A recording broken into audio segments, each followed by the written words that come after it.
Because we're historically a nomadic society, and when it's nomadic culture, the role of woman is very important. Because in a nomadic society, whoever stays closer to stove, it has a power. Okay. Yes, yes, and because in many cases men are out of the house, either for gaining in other territories or raising cattle or doing other businesses. So women stay more woman is the center of the family. So women's role in the family historically and culturally, I think, very important, very powerful. But at the same time, also, we are semi-patriarchal society. Because semi-patriarchal. I think that's what I would consider, because of women's role in household is very powerful. So I would consider that culturally and historically we are semi-patriarchal society. And so role of the man, we are traditionally taught by our grandparents, grandmother and mothers, just they making the statement that it's important to hear and listen and what your father or your grandfather says. So I think in some extent, culturally Mongolian women are wise enough to be enough confident and powerful, but at the same time to give a room for the men. I think that's I think difference between very sedentary cultures like in China, Japan, Korea, like men are very, very dominant. For Mongolians, I believe it's a very abstract thing, because historically Mongolians never treated their women as second-grade human beings. So for us, it's just like, it's like, oh, very nice, like. But we actually never went through this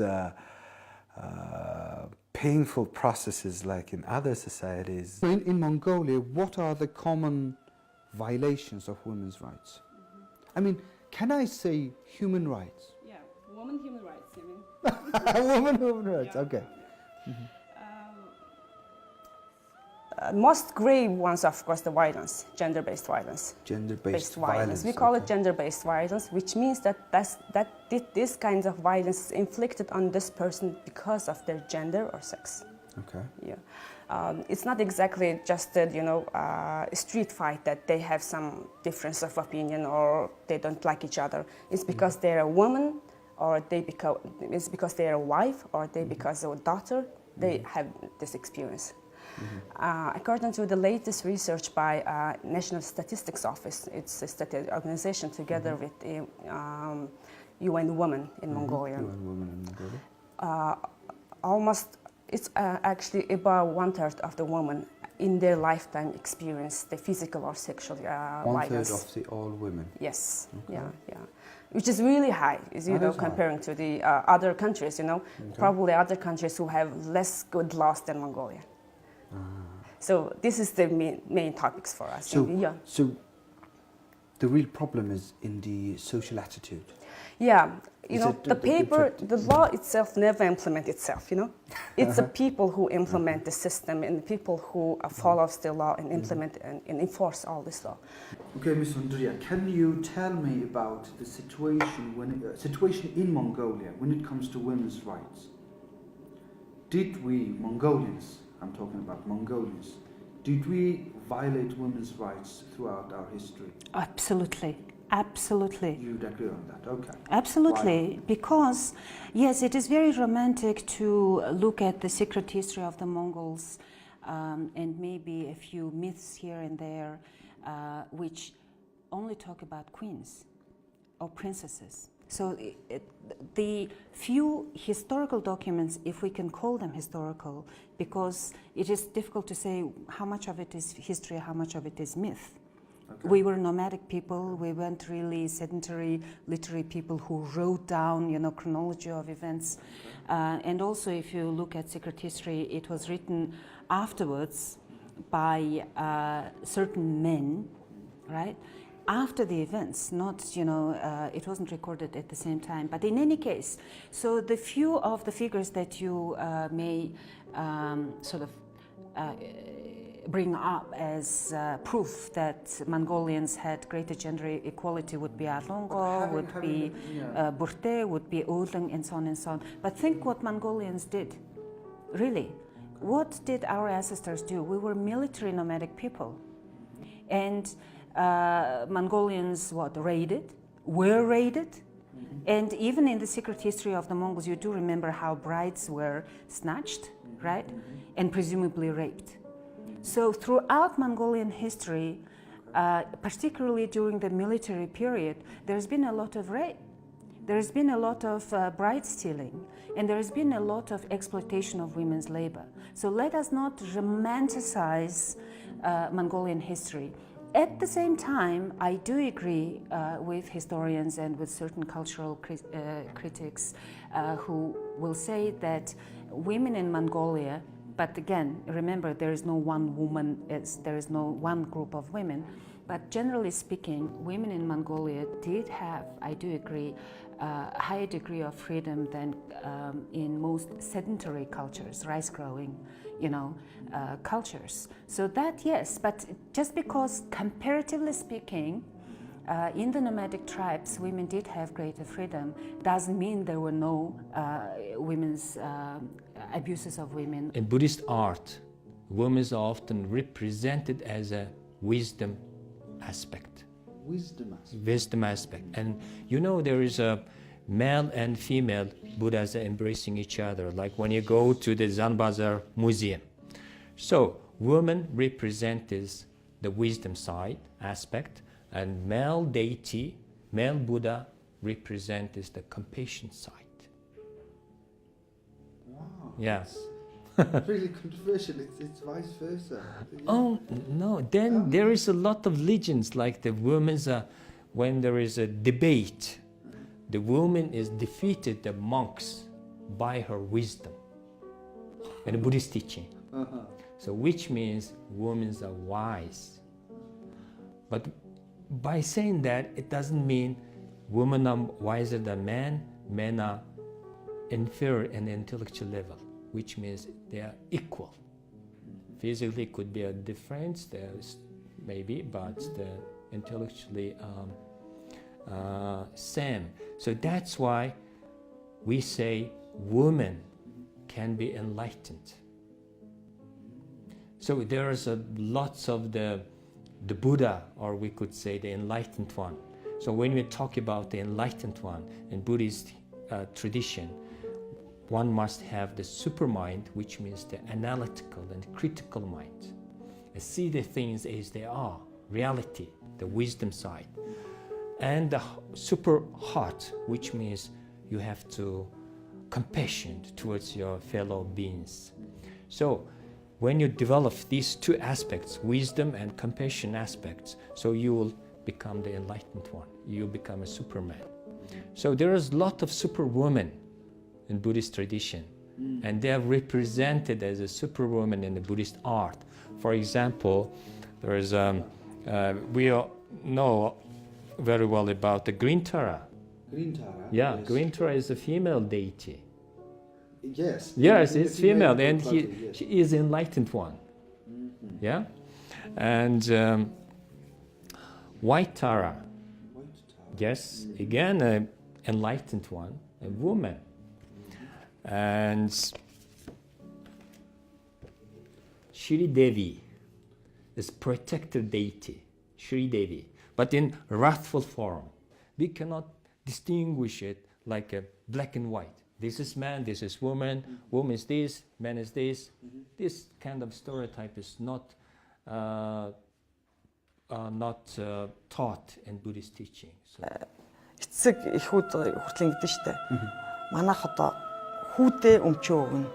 Миний голомт залгах нь энэ Тийм нэг уламжлалаа нэг яатсан. Тийм бас байна тий. Тий, энэ нөгөө уламжлалын. Гэтэл одоо ингээд хүн барай авч үлдэн тий, ч юм уу нэг тий. тийм байдаг шүү. Би болоо зүгээр гэж боддог байхгүй. Одоо юу гэдгийг өв залгамжлагч биш гал голомт одоо сахиж үлд миний одоо удам залгана гэдэг. Охин нь ягаад удам залгахгүй байгаа юм? Ер нь бол тийм биз дээ. Адилхан л нэг эцэг ихээс төрсэн ижилхэн цус гүйжийн энэ дундуур те зүгээр л хүүсийн л ялгаа байгаа болохоос биш те тэр ингээд нэг үзэл нь өөрөө яг нэг гендер байгаа байхгүй те. Танай байгууллага дээр янз янзын үйл ажиллагаа эрхэлж байгаа. Тэгэхээр ерөнхийдөө хоёул зөв ерөнхийд нэрээ Монгол улсад эмэгтэйчүүдийн эрх зөрчигдөж байгаа ямар одоо кейсүүд дээр эмэгтэйчүүдийн эрх зөрчигдөд байдаг юм. Одоо надад би зүгээр яг зүгээр нэг иргэний хувьд ингээд бодохоор гэр бүлийн хүч хэрхэлэл гэдэг шүү дээ. Энэ л их сонсогдоод байдаг. Тэрнээс биш яг өөр хүмүүсийн мэддгүү янз бүр ямар талбарууд дээр эмэгтэйчүүд эрх зөрчигдөөд эмэгтэйчүүд дорд үзэгдээд байгаа асуудал. Тийм. Эмэгтэй хүний асуудал өөрөө нийгмийн асуудал болчдөг. Эмэгтэй хүнийг ярихаар нөхрийн ярьдаг, хүүхдийн ярьдаг те ядуурлал, ажилгүйдэл, орлогогүй байдал ч гэдэг юм уу бүх асуудал ингээд хамаатай болоо явцдаг. Гэхдээ Монголд бол мэдээж одоо эмэгтэйчүүд эдэлж байгаа олон сайн ирэх байгаа ч гэсэн айгүй олон бас газар зөрчлүүд байдаг. Тэр нь бол одоо албан тушаал гэдэг одоо гендерийн асуудал ярьдаг. Одоо юу гэдгийг удирдах төвшөнд тэ үйл ажиллагаа явуулж байгаа эмэгтэйчүүд бол цөөн байна гэдэг. Яг нийгмийн суур доод хэсэг давхрагч гэх юм уу тэ дундаж давхрахад бол эмэгтэйчүүд бол ачааг өөрч явж байна. Гэтэл яг удирдах шийдвэр гаргах төвшөнд эмэгтэйчүүд оролцоо маш бага байгаа. Гэр бүл салтаас үүссэн одоо маргаанаас гарсан зөрчлүүд аягүй ярьдаг. Нөгөө нэг хүчирхийлэлтэй холбоотой асуудал. Ирэх гэхээр яг зөрөөд нөгөө талдаа хүчирхийллийн асуудал ярьж байдаг. Тэгэхээр өнгөрсөн оны 2018 оны судалгаагаар жишээ нь шүүхтэр 2945 гэр бүл салсан байна гэж байгаа жилд.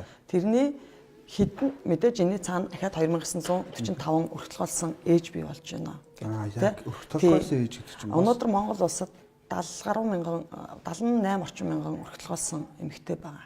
78 мянга. Нэлээд өндөр байгаа юм ба шүү дээ. Гэртээ хүүхдээ хараа сууж байгаа ажилгүй одоо 98 мянган ээж байна. Тэгэхээр нийгэм өөрөө одоо энэ өргөтгөлсөн ээжүүдийг яаж харж ийн гэдэг энэ үнцэг бол аюу сони үнцэг байхгүй. Яа тэгэл эмэгтэйн буруугаас болоод эсвэл эмэгтэйн арчаа анканаас болоод тэ эмэгтэйн л одоо зүгээс болоод энэ гэр бүлээс салцсан эмэгтэй өөрөө тэгээд нөгөө юу гэдгийг ганц би эмэгтэйг аюу сони хохирогчийн нүдээр хардаг. Их өрөвддөг те өрөвддөг. Хохирогч мэтэр хүлээж авдаг. Нөгөөтэйгөр тэгсэн мөртлөө өрөвдөд байгаа мөртлөө буруутныг нь бас өөрийг нь олгочдөг. Аюу сони. Тэгэхээр ингээд сонирн байгааз. Харин ирчүүд ч гэсэн одоо жишээлбэл ихэнх аав ээжүүд гэж байна шүү дээ. Ер нь бид нар нийгмийнхаа психологийг мэдж байгаа шүү дээ. Ихэнх аав ээжүүд хүүн нэг дагвар хүүхэнтэй суун гэвэл монголчууд нэг дуртай байхгүй тийм үү? Манай нийгэм өөрөө тийм байна. Тэгэхээр тэр хүүхдүүдэд юу тохиолдох вэ? Тэр хүүхдүүд эцгийн хайр мэдрэхгүй өсгöd байна да. Эрэгтэй хүн ямар байдгийг эрэгтэй хүүхдч вэ, охин хүүхдч вэ? Эр хүн ямар байдгийг мэдрэхгүй өсгöd байна да.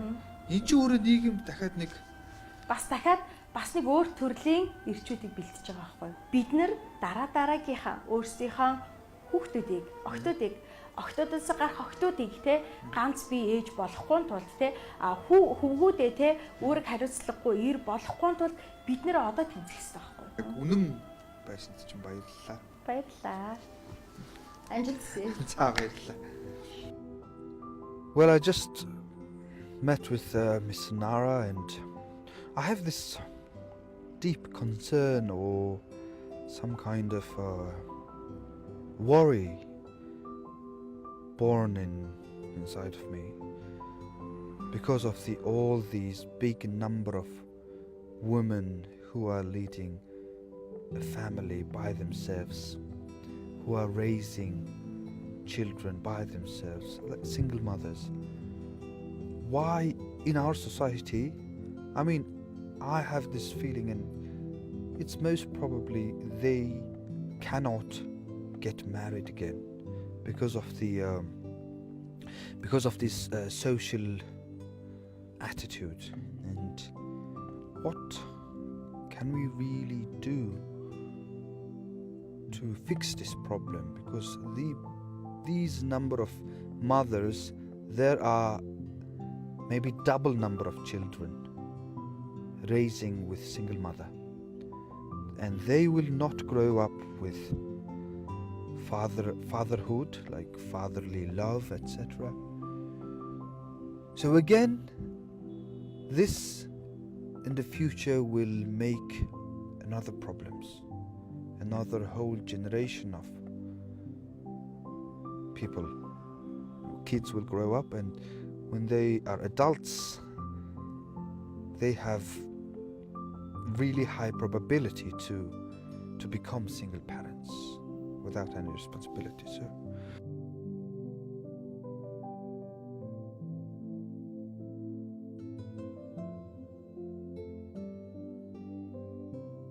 I still believe that a fierce fight between genders is not a really good idea. Genders need middle ground to work together to build a better society. And then why feminism? What looks to me like the hard form of the fight? I even once had a feminist teacher who was always trying to downgrade men and praise women. And it happened many times, so my idea about feminism basically was shaped by her, and I never had any other opportunity to really meet with feminist people. Feminism, as far as I know, I mean, feminism is a huge It's ism. Ism. It's a huge thing. So exactly. So I might just start kind of making a point on a tiny bit of it. Yes. I'm an anthropologist. In the field of anthropology, women, well, not only anthropology, probably in social science, there was a critique in the scientific research, and the critics said that male researchers go to this society and meet men to study that culture or to study that society, To do the survey. to do the research, and then compile it together, bring some conclusions, and we say, well, this is a study of this culture. And some female anthropologists or scientists, scholars, complain that, well, a male researcher went somewhere, interviewed some men, and then now you're talking that your research can represent that society properly. No, it's male-dominated research. Yes. That's why. And then they said that where is woman's voice in this research? No research, nor the researcher, neither the informant, those who's been researched, were female. So not to balance, I mean, complaints, let's say, or critique against this encouraged female researchers to look at the parts left by man in the society, and that was very much started shaping the idea of feminist, let's say, research, or feminist ideas, or feminist side of something which was left by previous scholars or previous scholarly works dominated by men. And I think that was 1960s and 70s, and around 1980s another term appeared, and that's gender studies or gender. So feminism first, then gender. And then the gender, those who started doing gender studies, they basically looked at both of this and said, well, none of them are right, actually. Because one is male-dominated, the other is actually now becoming female-dominated. But in fact, in the reality, in the society, it's both man and a woman actually putting the same, not all, same level or same portion of effort to shape the society. So we can't really abandon one of them and try to understand the society. So gender tried to, tried a different approach to balance both and to talk about both of them equally. So that's the difference between gender and feminism. Монголд бол яг энэ феминист чиглэлээр үйл ажиллагаа байгууллагууд бол байдаг. Би зүгээр яг хувь хүнийхээ хувьд бол феминизм гэдгийг нэг дэмжидэггүй, таашаадаггүй. Яагаад тэгэхээр Ер нь бол бид нэр хүн ижил хэрэгтэй байх асуудал ярина хөөс биш нэг хүүсийг хит давуу байдал олгох гэдэг бол бас нэг тийм тата зүйл биш гэж зүгээр хувийн бодол маань тийм. Гэхдээ феминизм гэдэг нь утга нь өөрөө эмэгтэй хүн эрчүүдээс давуу байх талаар яриад байдаг юм уу? Ер нь яг давуу эрхийн тухай л ярьдаг. Давуу эрхийн талаар одоо эмэгтэй хүн эрэгтэй хүнээс юугаар дотын илүү байх хэрэгтэй энэ гэдэг. Тий. Энийг би зүгээр хайртай. Би нэг их судлаагүй ч гэсэн харахаар нэг тийм бас нэг юм буруу мессеж өгöd байгаа юм шиг надад санагдаад. Яг илүү эрэгтэй байх тухай юм ярьдаг. Would you tell me about feminism? It is an ism. It is a big trend or big movement. But I don't know if it's promoting superiority of women over men. I think. Do you know what I mean? When you define somebody, when people listen to feminism, for example myself, it feels like they are trying to push the men like outside of the world. Precisely. I mean, make the world. And you know what that means? That means that you got most of your knowledge from patriarchal culture around you. Right, so I thought Bell Hooks, she's an African American feminist, cultural critic. I think she was spot on when she said that there is so much misunderstanding about feminism and so much hostility towards feminism, which means that those who display those attitudes really internalize that dominant patriarchal culture's attitude towards feminism, definition of feminism. When you say feminism, then there is no one feminism in this world. So for example, my feminist perspective is very much informed by third world feminists, by post-colonial feminists, by women who are not white. And also I'm very much in solidarity with women who don't belong to middle class. I could identify you as a feminist. I am a feminist. You are a feminist, okay. What kind of society, ideal society, would you want? And that is my last question. I think we're very clear about that. We want a society in which everybody is equal, not just in law and not just in ideology and words, but de facto. Right? De facto, okay. So that means a society that is free of violence, because violence is actually used to maintain inequality. Inequality and violence are two sides of one thing. Mm-hmm. So once you have equality, you will have less violence. You will have less violence, you will have more equality. And social justice is very important. A system of equitable redistribution of society's resources. And I think the fourth component is politically it needs to be a democratic system, but not a democratic system that is limited to people who are urban educated and who have money and so on, right? And then you're leaving out masses of people who are not seen as equal citizens. It needs to be substantive democracy. Right? It needs to be a substantive democracy that is in line with the values of human dignity, human rights, equality, and sustainable development, and social justice.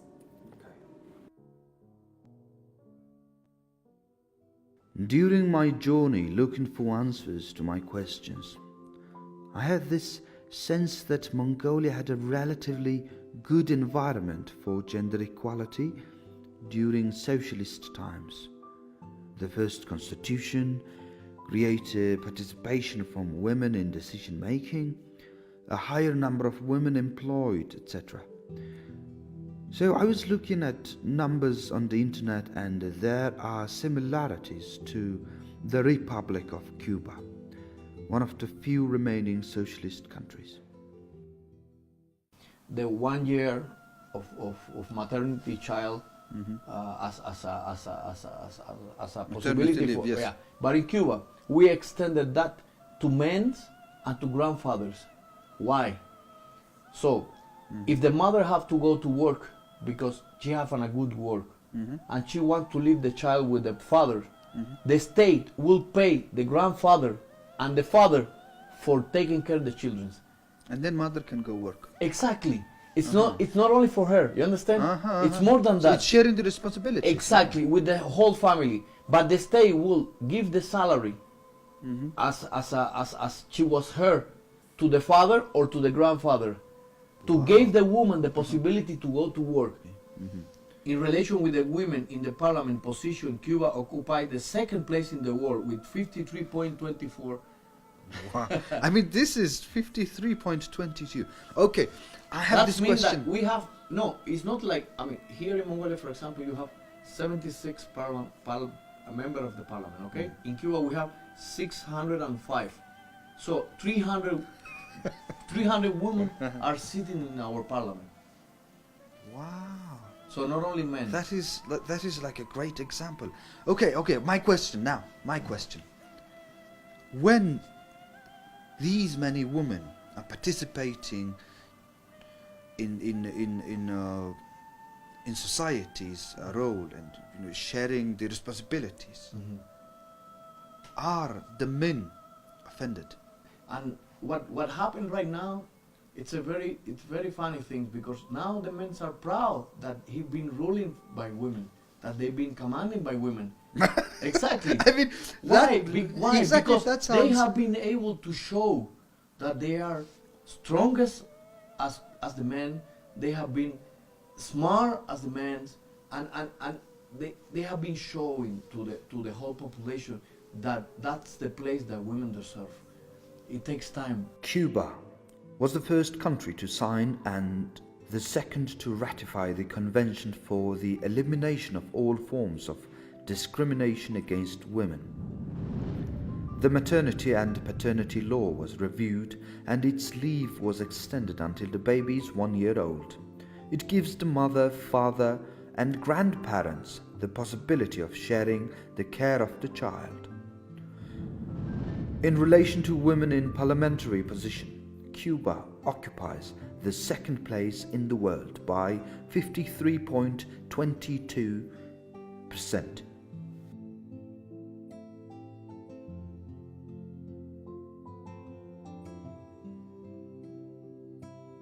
My last question. How popular is the word feminism in Cuba? We're talking more about how to help women than the feminine things, because the people in Cuba understand and respect the women. That's what we are trying to teach the kids. Not to emphasize the right of the women, but emphasize the right, your obligation as a man to taking care of the women, but taking care with respect, which is different of taking care of her as she wasn't a thing.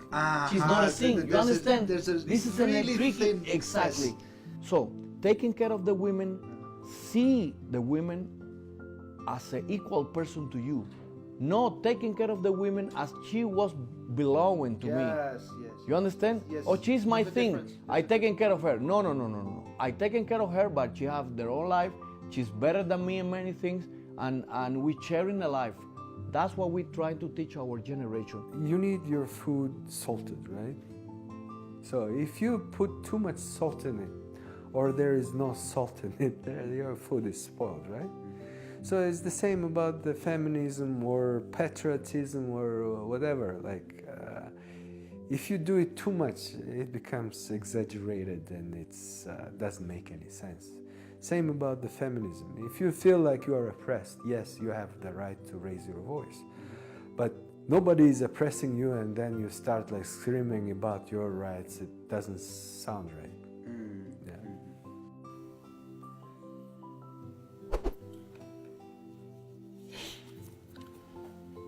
Well, this is the end of my journey in understanding women's rights in my own home country, Mongolia.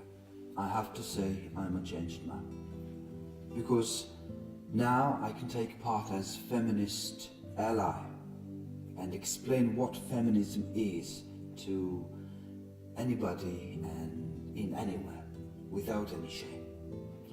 To me, accepting women's right means now feels like making myself wide open to the idea of letting the nature into my universe and let the the nature dictate us often and not be bothered at all, because Mongolians see the nature as in female gender. We say Mother Nature. So let's hear and listen to the voices of women much more, and that might be the solution to ending so much cruelty, war, terror in the world that we humans do. At the same time, let's accept feminism as a translation of history to a simple story. Not history, not her story, but just a story of humanity.